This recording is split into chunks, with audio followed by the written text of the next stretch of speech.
Chapter 3, range safety and setup.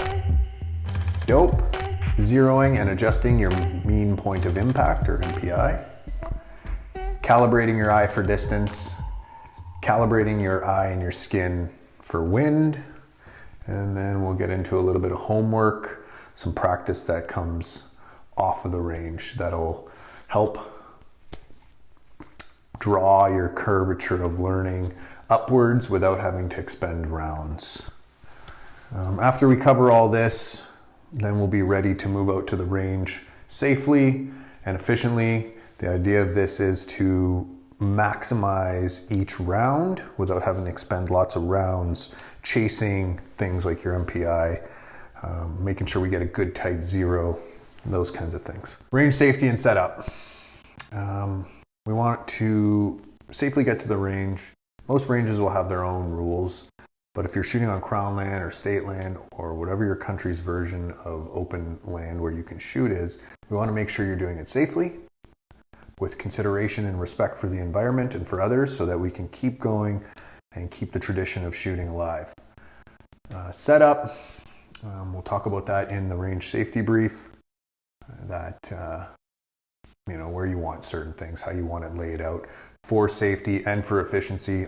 Just wanted to deep dive range safety and setup a little bit. I put it in the form of a range safety brief, but it'll help you figure out what equipment you want to bring to the range, and once you're at the range, how to set it up and points of consideration to make sure that we do it safely and with respect for others and the environment.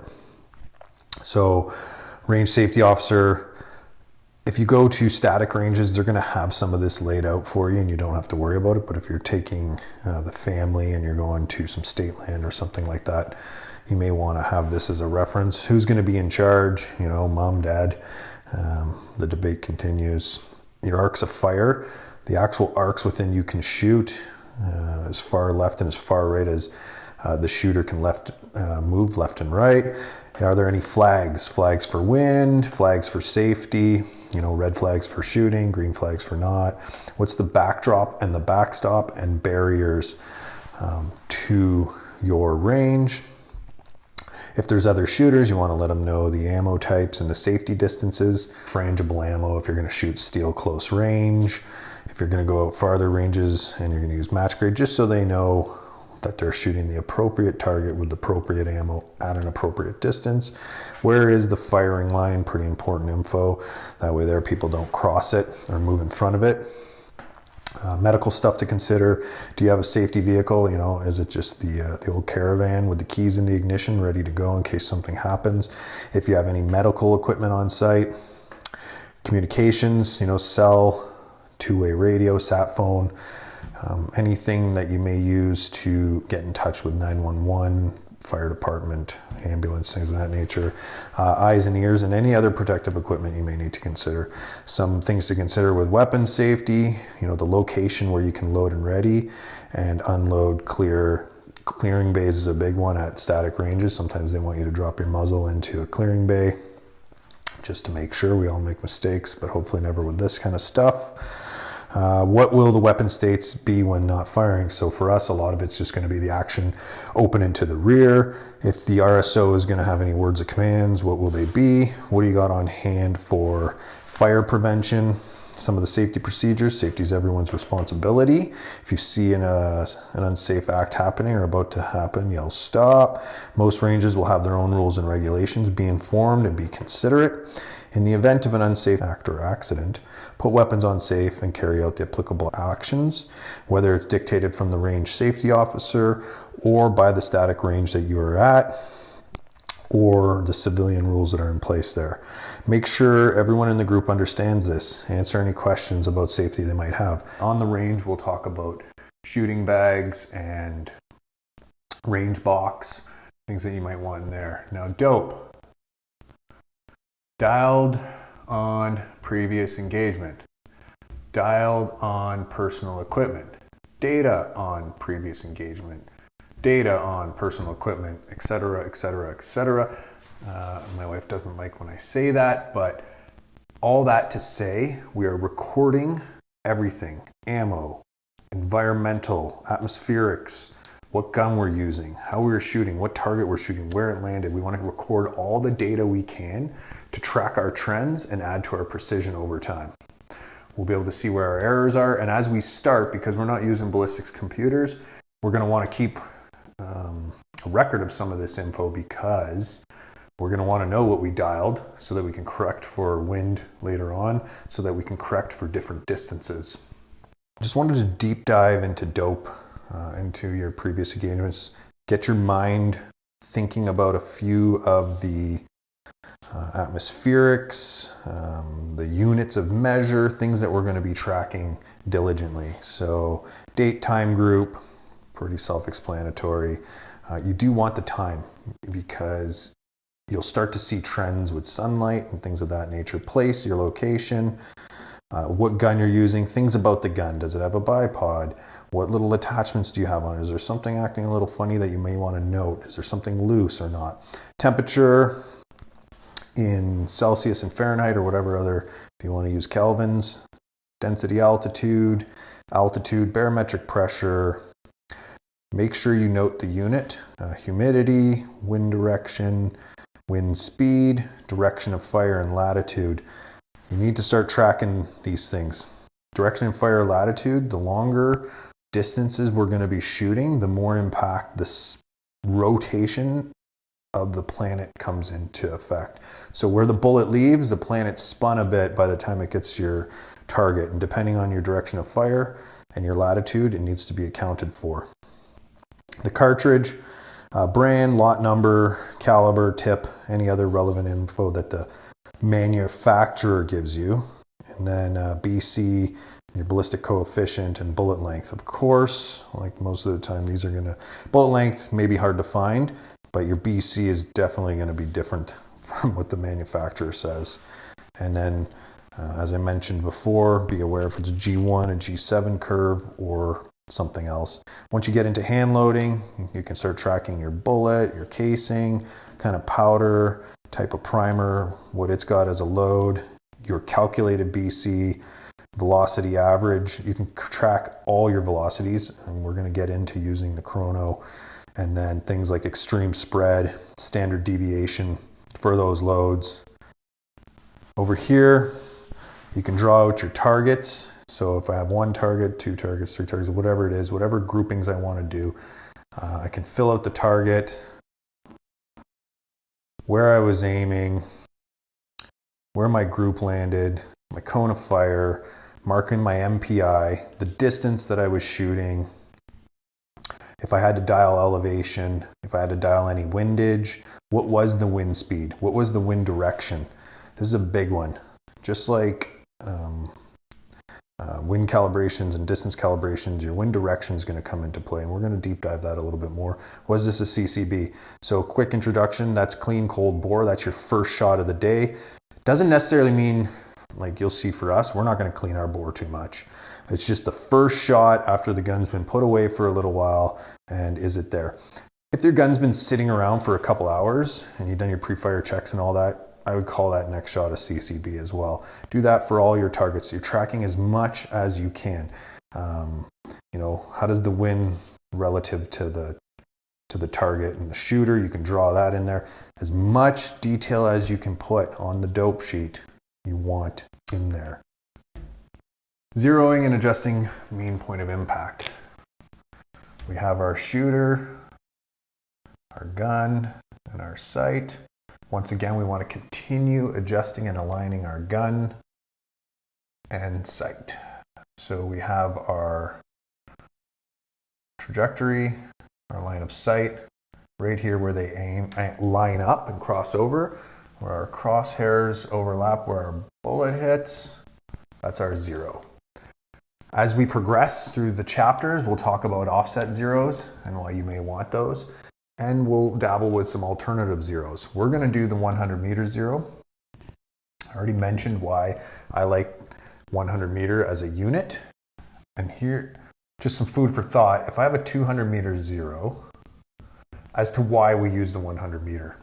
If you are shooting within 100 meters all the time, 50 meters, you're doing some varmint hunting or something like that, or that's your target distance, that's what you can get. that's perfectly acceptable. There's no big deal with that. What happens if you come in and out is your trajectory could go over top of your line of sight, which means you may have to down dial. So at 150, you may have to dial down. So it can kind of make it confusing. Because our bore height is only 2.5 inches, that's not much correction for this like first, 25 to 50 meters, if you even did want to correct for it. But over here, you can start getting in the multi-inch zone. It all depends on what kind of ammo you're using, the velocity, caliber, all that. However, it just, in the complexities of shooting, instead of having another variable that takes away from our precision, we eliminate that by doing the 100 meter zero. All right, what is zeroing? Let's just say that's my target. And this is where I'm looking to hit, bullseye or my reference point. It can be whatever. It doesn't have to be the middle of the target.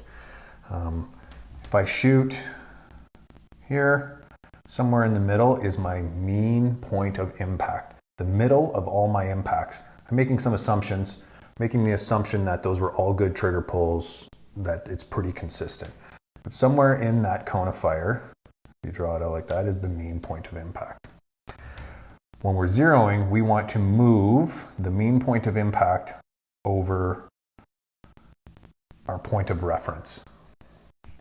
So in this case, I'll just make up some arbitrary numbers. It's 1 mil to the right and 0.2 mils down to get it over to the zero. So we'll shoot a group. In this case, we're going to shoot a group of 3 versus 5. Schools of thought, sure, lots of them. 3 saves you some money, that's a couple bucks in your pocket.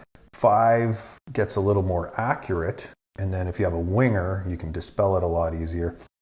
It starts to heat up your barrel. That's why some people don't like to go to bigger groups, because then your velocities start to go a little higher and a little higher. For the first zero, the first time we go to zero, 3 rounds is plenty to start getting you roughly on there as we dial it in tighter and tighter. You may want to do a 5-round confirmatory group for that last little bit of dialing. I do want to talk about expectations. This is a high precision scope, but it only can go down to 1 mil adjustments. That equals 1 centimeter at 100 meters.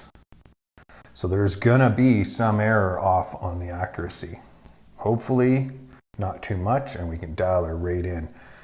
But you don't want to go chasing your zero, because you're moving the entire mean point of impact, right? So your round could be up here, it could be down here, it could be over here. You never know where that trigger pull is going to go.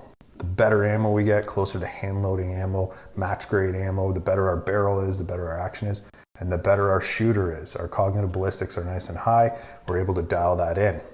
Quick note, 2 concepts. All right, those are targets. Accuracy, precision. Precision. Accuracy is hitting your intended point. Precision is keeping your rounds together. So say I shoot 3 rounds here and I miss 2, well, I've still accurately hit the target. If I shoot 3 rounds here, I've totally missed the target, have no accuracy, but I have high precision. We want both. We want to overlap precision and accuracy with everything we do, so that as we move out, our cone of fire,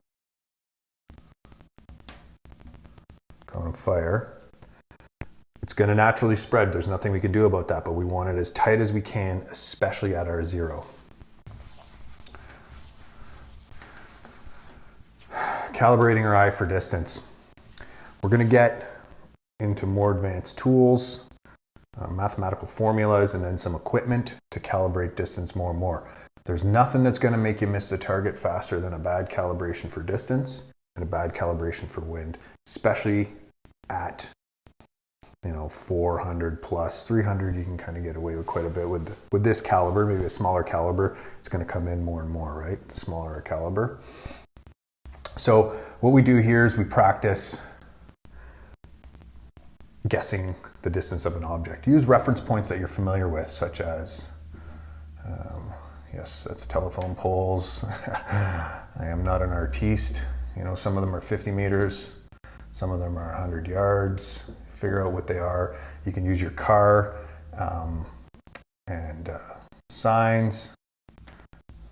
You know, take a guess. Oh, that sign's 200 meters away. It's 0.2 of a mile away. It's, you know, whatever that translates into yards, so that you can start getting pretty comfortable with those distances. As we get farther and deeper into the shot, your eyeball is not going to really work, but we want to start practicing that. We want, when we're building up our info, whether we're using our eye and then some math and then a device such as a rangefinder, we want it to all make sense together. Wind calibrations. I suggest you buy a little portable weather station, an anemometer, something that can give you humidity, pressure, temperature, and your wind speed for sure at a bare minimum. And then you just hold it up. They're only like 20 bucks. Oh, that's 8 miles an hour. Oh, yep, 8 miles an hour. Or, you know, that you're walking around. Oh, that feels like a 12 mile an hour wind. Oh, okay, yeah, that's a lot more. Take a look at a distance and you see a tree rocking. You're like, oh, that's 14 miles an hour down there. Walk up there and hold it up. Wind where you are is going to be different than where your target is, almost certainly.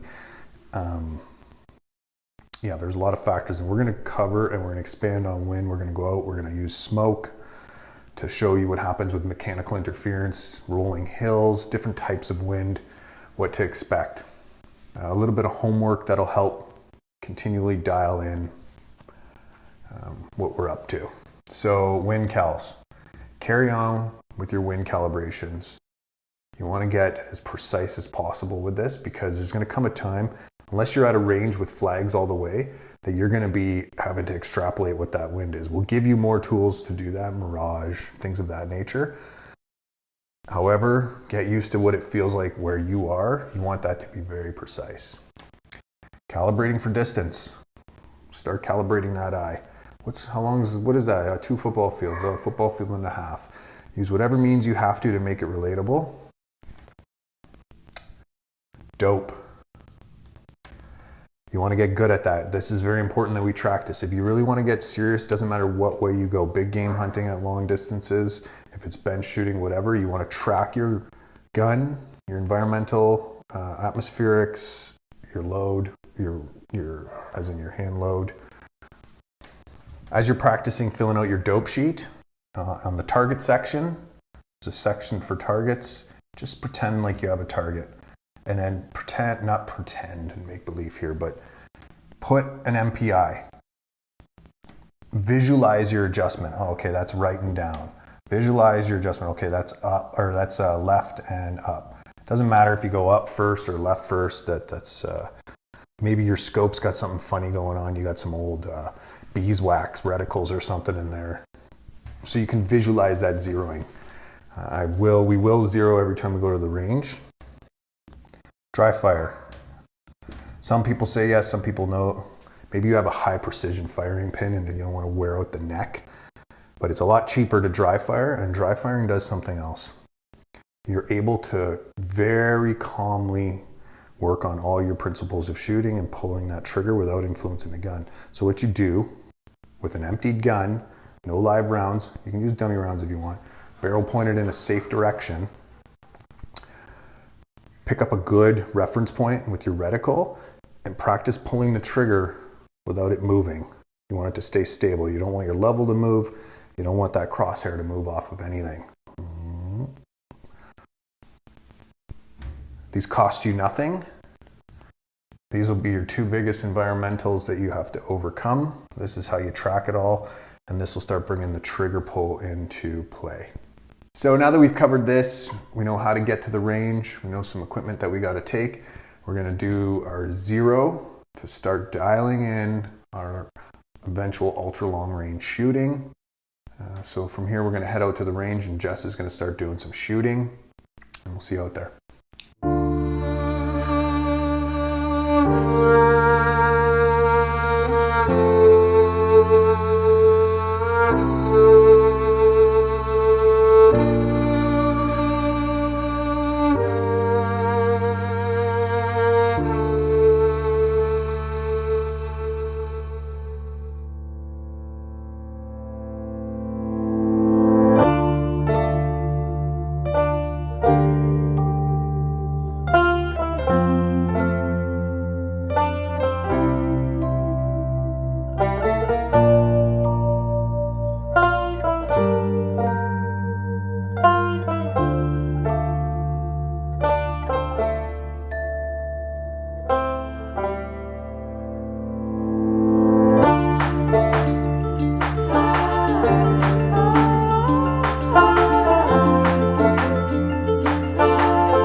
right, shooters, so now we're out at what we'll call range X. Jess is about to do her first group in 0 down over so there's a few things we need to make sure we put into place. One is the range safety brief, available in the resources. And then, as I mentioned, we'll talk about her shooting bag, we'll talk about the range box, some of the things that we brought out. I won't get into too much detail, it's kind of here nor there. And then we'll get to grouping and zeroing. So Jess, I'll be the range safety officer. Your arcs of fire are that Swaro to that Swaro, okay? There'll be no flags here. And that natural berm will be our backstop as we push out farther and farther. The types of ammos we're going to be using a Full Metal Jacket 308. I won't mention the name brand. It is not a good ammo. It has a low BC. This will be our firing line, so please no moving forward of that. Medical, we got the Razor or the X3 and the Honda. We got our first aid kit in the Honda. We have 2 cell phones and a CB radio. Remember, eyes and ears. Jess, behind the gun, you don't need to worry about wearing your eyes. I do recommend ear protection though. Weapon will be loaded, unloaded up here. Action will be to the rear when we're not firing. Words of command, we'll just talk. You're going to be pretty much on your own time, but if I am involved as a spotter, it'll be shooter ready, spotter ready, send it. Okay. Fire prevention, we got the fire extinguisher down there. Safety procedures, you know, blah, blah, blah, blah, blah.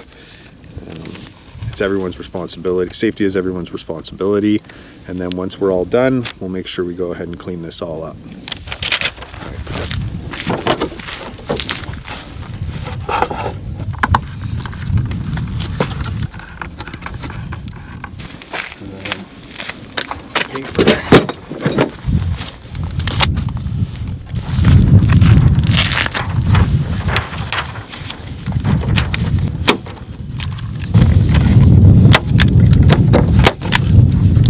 Staples, heavy duty staples, mighty material. Takes you. I will beat this paper. There we go.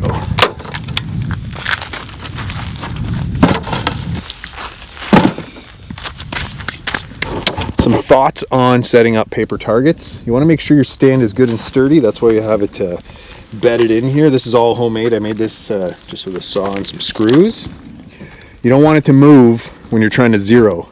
See, there's a little play in there, but it always goes back to where it was. If it was moving and I'm trying to zero on this paper, you can imagine I'm not going to get a great zero. Make sure your paper's on there really good, especially on a really windy day. You don't want it flopping around. And nothing worse than when you're just about to take your last zero shot and the paper flies away. Good to go. What if you shoot all the staples out? Well, then, you know, with this gun you could probably do that. Maybe not this ammo, but yeah. Didn't really think of that, huh? Yeah, I didn't think of that. All Careful not to shoot out all the staples. Go up to the top. As soon as I'll give you kind of like, as soon as I put my ears on, your ears wouldn't blast off from here, but it's a better day to have them on than not. So some basics Jess has in her range bag. Water, you want to stay hydrated, shooters. Her trusty bean bag.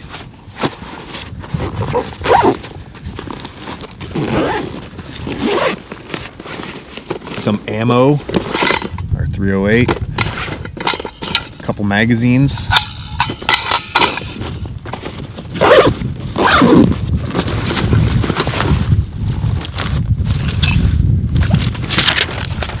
Her dope sheets, record and track everything. And then all the tools she's going to have today to do that. We have a watch that has temperature, pressure, altitude, and it does have a compass. We did bring up another compass for direction of fire. All her recording materials, all the tools she'll need to adjust her scope to have a fun day. All the tools she'll need to adjust her scope in order to zero, and then us to move on into farther distances. So shooters, as I mentioned, I'm just going to quickly go through the range box. This is just a start state. As we progress into deeper distances, we'll add some tools and some equipment that we might need. Luke, you can come around. I'm using this hard case. In here we have some spare paper targets, a range finder, a few tools like pliers, scissors, screwdriver, some gloves for picking up brass. You don't want to get all, if there's funky stuff like leads on there, some spare batteries, marker, old trusty shot clock. Very important, garbage bags to pick up your garbage when you're done. Some paint for our steel targets. Trusty stapler. Extra ear pro. Never hurts to have. Some spikes for our steel targets. And that's about it for what we need right now. A few other things in there like straps, a backup mount for our tripod for our spotting scope.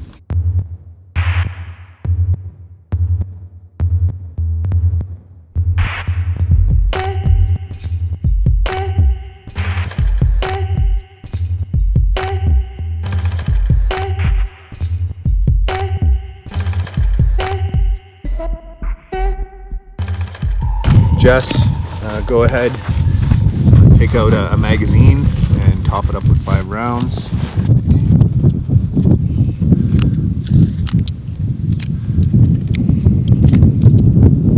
Notice how we're keeping the ammo in the shade, trying to keep it of a consistent temperature. If we wanted our rounds to run a little hotter, we could put them in the sun. Just be aware, whatever you're doing, you want to keep that precision and that consistency so that we can continue to tighten up that cone of fire.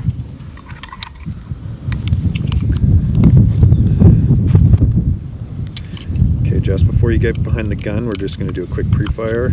Okay. Even though we've done a pre-fire check and clean on the gun before coming out, once you get to the range, it doesn't hurt to do a quick one. So just check to make sure your muzzle brake is still tight. Make sure your bipod's on there pretty good, that your nuts are all snugged up. Yeah, nothing's wobbling. Make sure your sunshade's on there good, that your dials are to 0, that you're on the proper magnification you want to start with before you get behind your gun. And then if everything else is set up the way you like it, your buttstock's locked into place, go ahead and get down behind the gun. So what's going to happen is, here we're lucky we have a big berm.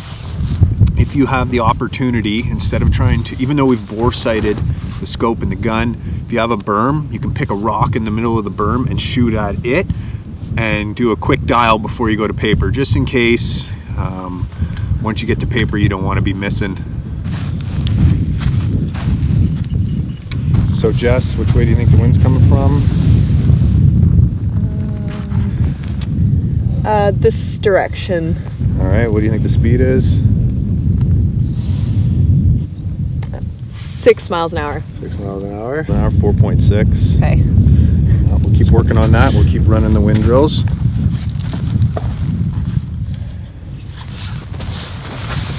So Jess has done her pre-fire checks. Now she's ready to shoot her CCB. First one of the day. First 0 with this ammo. So we'll see what happens. She's done her pre-fire. She's lined up her body the best she can. She's as comfortable as she can. Now what she'll do, she's already confirmed all her dials are zeroed out. She's going to make sure her ocular lens is dialed in, nice crispy reticle, and then she's going to remove the parallax from her scope and then start settling into her shot. Go ahead, Jess. So Jess is going to load ready. As you can see, she needs to use the mag release. It helps her feed in the magazine on this gun. She's got her bean bag out, and she's going to settle in. She's going to adjust her parallax out of the scope. She may have to adjust her ocular lens a little bit. Using her focus knob, she'll adjust the parallax. Okay, go ahead.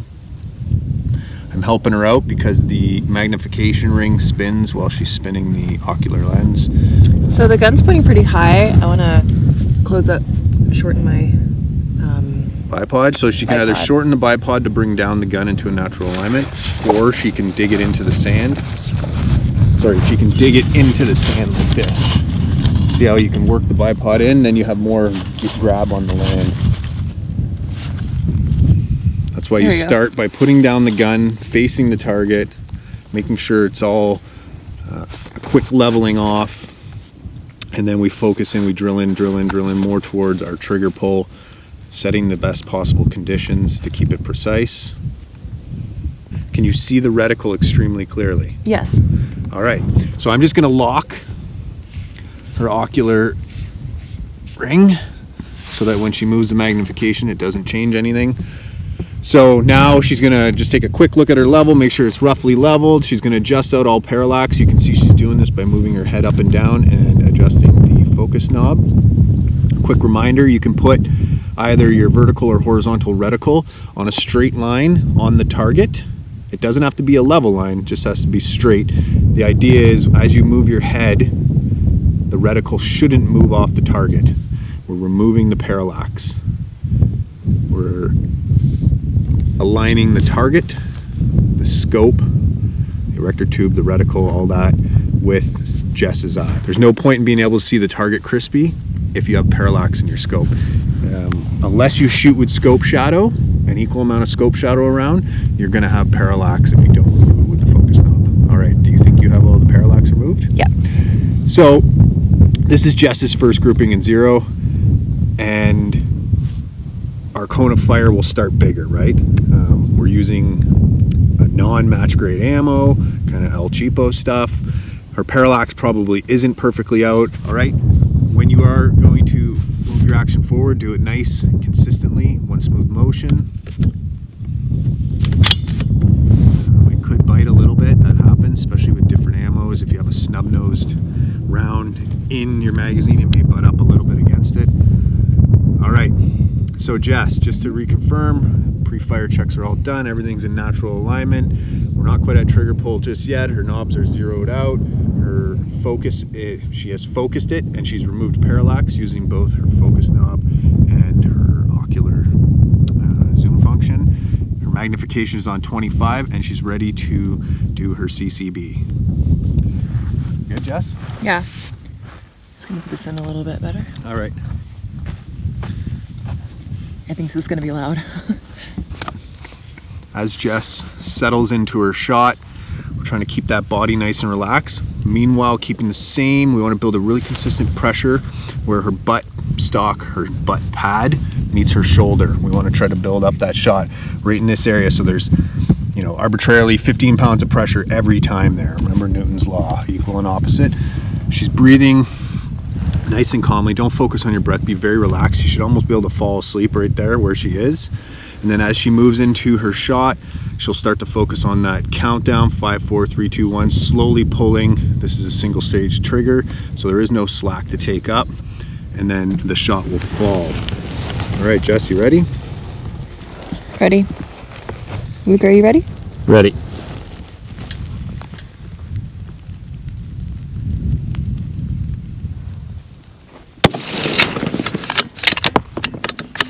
Where were you aiming, Jess?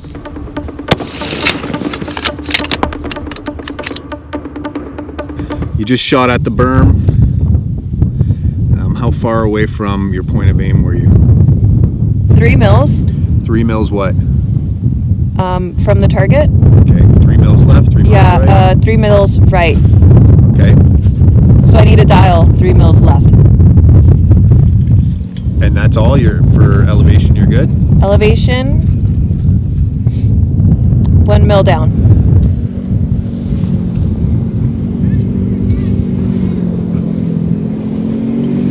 Maybe get a shot of them ripping through. You're good!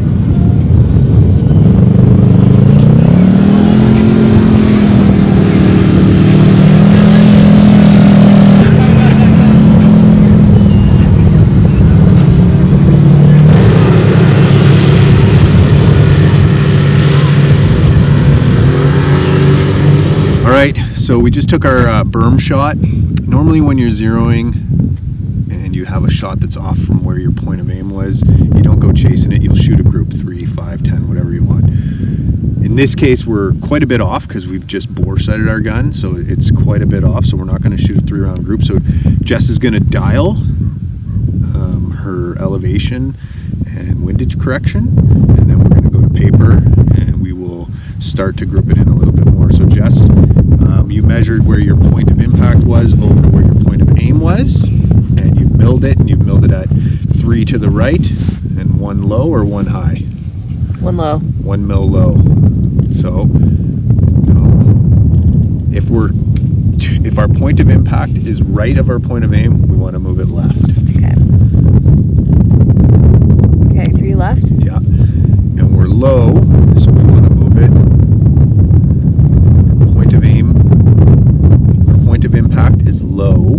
It was high. Oh, it was high? Yeah. My apologies. I thought you said it was low. So I yeah. need to dial So low. Jess is going to come down 1 mil. Okay.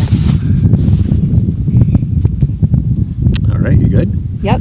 All right, Jess now has roughly dialed in. We're going to move to paper. Jess, what target are you going to shoot on the paper? I'm going to shoot between the top left 2. On a grid line? Yeah. So sometimes with these high magnification, it's best to pick an intersection on a grid line because it's got such a fine point in the reticle.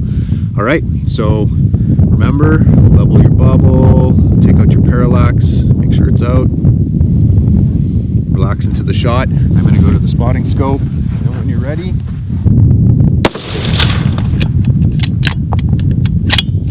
on your own time, Jess, finish up.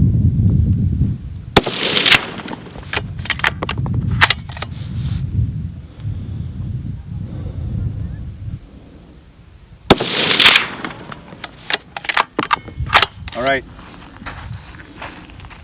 Action to the rear. Put that back in the bag. Make sure you're unloading clear. Visually and physically inspect. You can leave the magazine on, Jess. We're just going to leave the action to the rear. Okay. And we'll go check out our group, okay? All right. Like a lot of shooting around here. Class.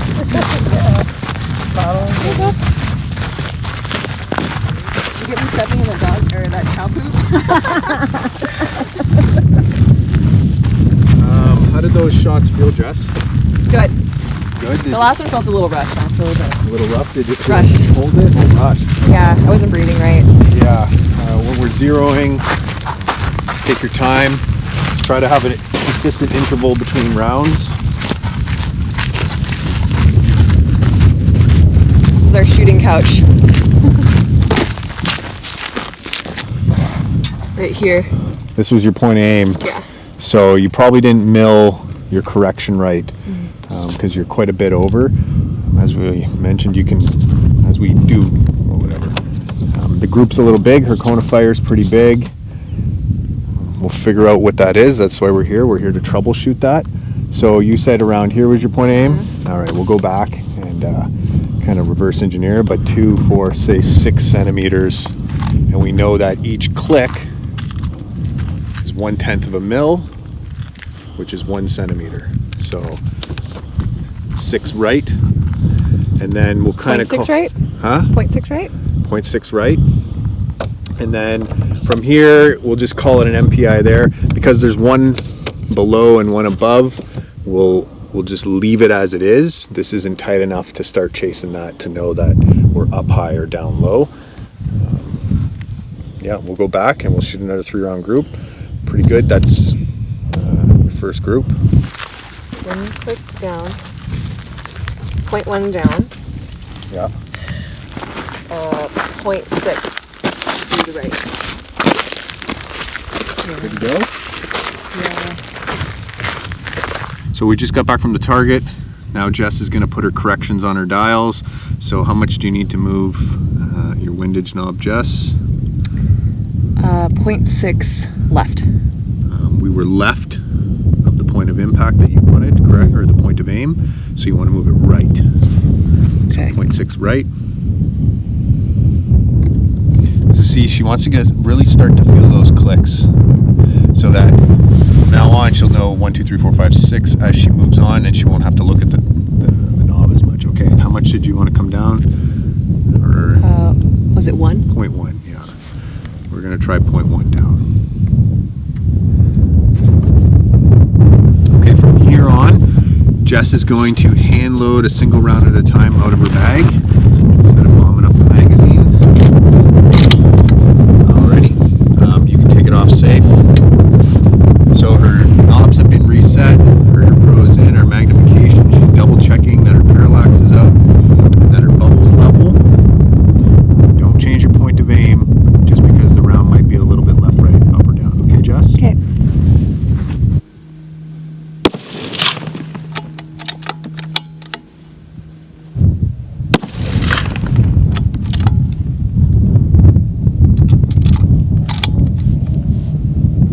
Bubbles level, same point of aim, body's nice and relaxed, breathing unlabored. Jess, nice and calm.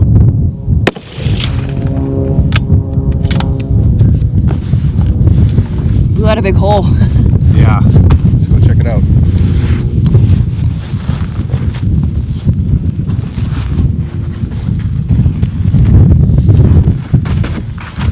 How did that feel? Great. Really good. A little bit better? Yeah, much better than actually this is.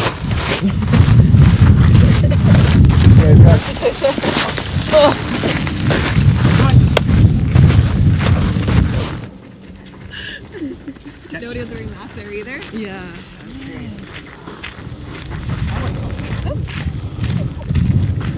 All right, Jess. Where was your point of aim? Right there. That was your point of aim? Yes, on the grid line. And you were still that far? Yeah. Because I think that my original grouping was there and I just had like a rogue shot. Oh, yeah, okay. All right, so that's the fun of measuring and chasing and learning. She was aiming here. We came down. Her grouping's a little bit down. If we were to kind of circle around that, figure out her MPI, we want to move that over that way. We'll take a look through the scope what that mills as, because I don't have a ruler to properly measure that. And obviously my wife is very conservative and she doesn't want to use all this other bit of paper, so she shot here. Next time, you're able to see the staples? Yeah. Maybe we won't shoot at the staples, because if you shoot it out, it could ruin the paper. We'll pick this point right here, okay, where these two grid lines intersect. Oh, but I really like that. Okay.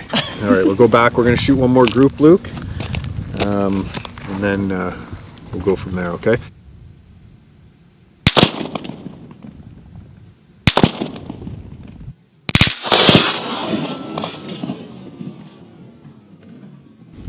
So if you could just take a look at this, Jess's group has tightened up since then down to here. We're not going to worry too much about left and right, but now with this kind of shittier ammo, you're going to start getting inconsistencies in velocity. So, you know, you'll start seeing more play, not more play as we go out, but you can see, you know, from velocity to velocity, there's an elevation difference between them. The MPI is somewhere in here. Probably do up 0.1, left 0.1. So we just went down, just shot a few 3-round groups. We're getting kind of close. I don't think it's worth chasing much more, not with this ammo. Last thing we got to do is adjust our turrets. I'm going to handle that for Jess. This will be the first time she sees this. This is found in the operating manual of the company, but it's kind of the same just for all of them. Pull off. This one has a 0 stop. I'll adjust the 0 stop later.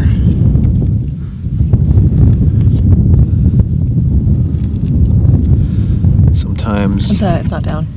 yeah, I'm going to loosen it a little bit more. These scopes with high tolerances and high accuracy, sorry about that, Jess, are nice and precise. They really hold the air. Make sure the 0, as I mentioned, we'll take out the 0 stop. I'll leave a little bit of down travel on the turret for some close range shots, but I'll take out most of it. I'll leave maybe 0.5, and right now it's right there at 0. Thing with the windage, this one only has 1 set screw. Cap comes off nice and airtight. How's that look, Jess? Good. You want to put it perfectly on 0 from Okay. your point of view? Push Push it in. Set it down. No need to reef on this stuff.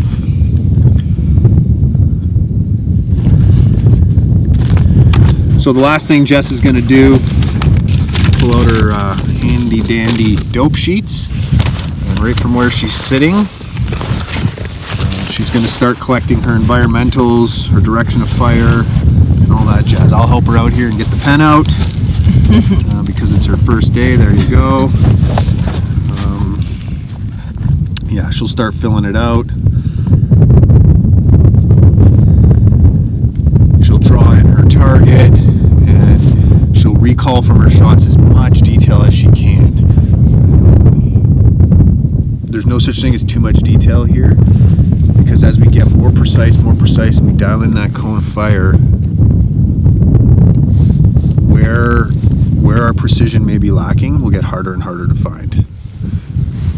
All right, temp. Give me a second, love. We'll just say 20 C, and then that's good enough for the dope sheet. So now that Jess has got her dope sheet filled out, we're going to clean up the range. We're going to pick up all the mess we made down towards the target. We're going to pick up and keep our brass. I recommend you pick up your brass, especially if you plan on shooting long term or lots of ammo and you move into hand loading. Plus, it's just, why leave that mess at the range? I just wanted to do a quick recap of what Jess just experienced. Chapter 2, we covered body position. We brought this out to the range, my apologies, and we put that into play for the first time. The system, the cognitive ballistics with the internal ballistics, with the external ballistics. Some terminal down at the paper, we started talking about the effects, but you can see how we can start working backwards from one to the other. We started off the day, we came out, we did a range safety brief, getting everyone speaking the same language of where we're going to shoot for safety's sake. We did a CCB shot into the berm. Normally your CCB shot is going to be on paper, and from this point forward, every time we come out to the range, except for a few times, we're going to do a CCB in a group. Very important to learn how to group properly. Doesn't matter which way you go. You want to make sure you're continuously dialing that in. So we came out and we zeroed. We talked about a few of the effects down on the target, how you can reverse engineer from there. We looked at the MPIs of our groups, and We had fun. We adjusted our zero. We adjusted our zero on our scope. Jess was out here calibrating for distance and wind. So right now we only moved out to 100 meters, but Jess is, okay, from my turret to there is 100 meters. My turret to there is 100 meters. This is what 100 meters looks like. Calibrating her eye. We did some wind readings where she took some guesses at the wind. Of course, it's not easy. That's 6.7237 miles per hour. That takes a lot of practice, but you'll get there. Now range cleanup, and then we're going to head back, clean up our gun, pre-fire check it for the next time we come out, and we'll carry on with the group zero. And then we'll shoot some more paper. We'll make sure we'll continue to line that scope and the level as we move out, and then we'll shoot some steel. Cool. Good shooting. That was fun.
I'm not gonna lie, this is a little bit challenging. I mean, even just looking through the scope it's a lot harder than I thought it would be, but Jeff's a great coach. I think I'm okay at picking things up. I don't know, we'll see. Yeah. What's the most challenging part about it? Wow, just really understanding the scope. And when Jeff says, like, is the parallax out? My eye isn't really tuned to what out fully is, or if the target is as crispy as it needs to be. So just refining my eye like that is a bit of a challenge. Also measuring the mils and all of that. Dude, it's all a bit of a challenge right now. Good thing we're at the start and not at the finish. Yeah. Day one.